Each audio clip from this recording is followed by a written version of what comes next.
Well, I have a dilemma here with my Suzuki Burgman 650, and as you can see, my gas door broke off when I was getting gas today. But luckily, I was able to find the parts that fell off, because I'm going to try to weld this plastic back together on the hinge. Whatever I do here, it's going to have to be quite successful. I certainly don't want to risk losing this lid.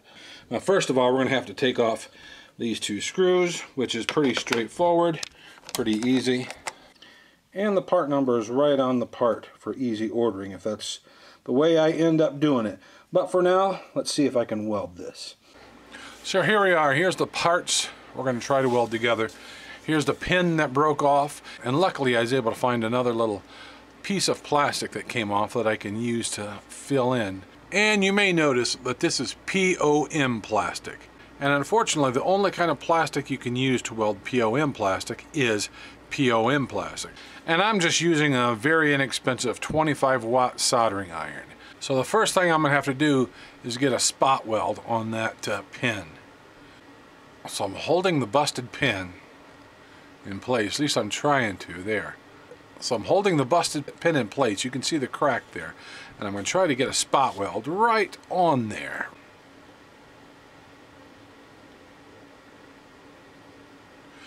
Yes, I touched my finger and it hurts a little bit, but I got a bit of a spot weld there. You can just kind of barely see it, but I got that spotted just a bit, just enough to hold it in place. There, I got another spot weld right there on the bottom to hold this pin in place.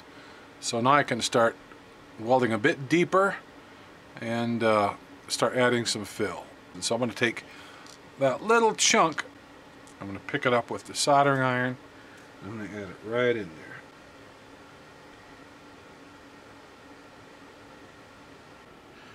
So I'm just mixing the plastic. I would be at the bottom of the pin right now. This is the bottom pin that's broke, and this is the bottom of the pin. So I'm kind of melting in deep to try to get that whole fracture welded together. I'm just kind of dragging plastic around and getting it good and molten.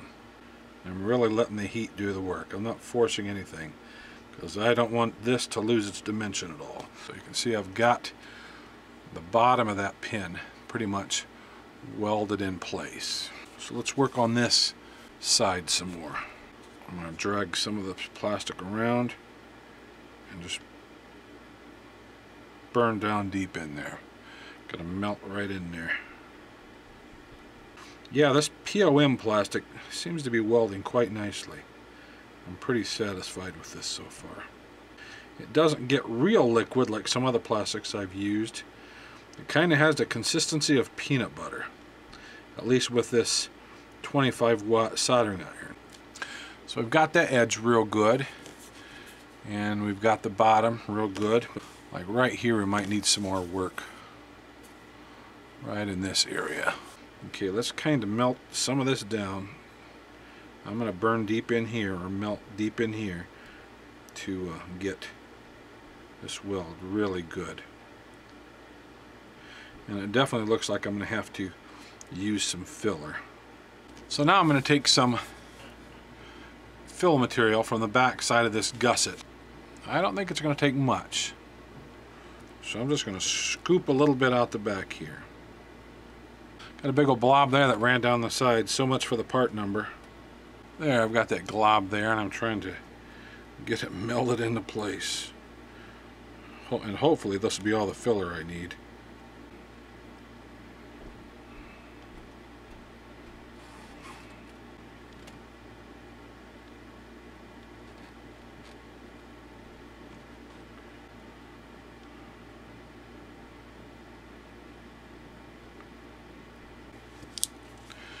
Now I got plenty of plastic in there to hold that pin in place, so let's start smoothing it out and try to make it look halfway decent. Now I'm just very lightly letting the soldering iron skim over the edge of this plastic. This POM plastic smooths out really nice. It just really liquefies and gets really smooth. It's very nice. It's very nice to work with. I think I'm pretty happy with that. So it's not the prettiest thing, and this certainly isn't the prettiest thing, but I had to use this material to bring it up to here, because all our strength is going from the screw to the pin. We don't really need a whole lot of strength in this area, and that looks really good to me, and I'm going to go with that. And I don't have any fear of that door coming off. So now all I have to do is put this hinge back in place and put the door on, and I'll be good to go. So here I go, I got the hinge all welded up, got the hinge pin welded in, and we're going to install it, and we're going to see how well this works. Now with that spring in place, we can start putting this together. So you can see that our welded hinge is working out quite nicely. So here we are, let's get the door in place, and then we're going to need a long screwdriver to tighten it up with. So here I got me a long screwdriver. Now let's get the bottom screw in there and get it tightened.